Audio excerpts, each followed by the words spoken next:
Please, maniwala ka sa akin kasi wala kaming ginagawang masama at mali lang talaga iniisip mo ngayon. Hindi pala ako paranoid o baliw kasi totoo pala lahat ng hinala ko tungkol sa inyong dalawa nitong mga nakaraan.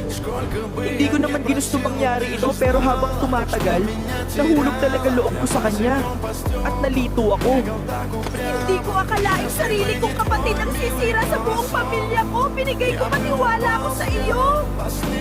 Pasensya ka na talaga, ate, pero hindi ko rin napigilan nararamdaman ko. At alam kong mahal din niya ako.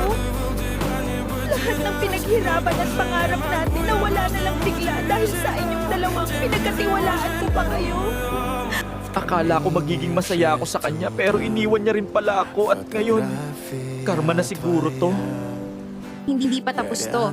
Follow mo na dahil may susunod pa na episode.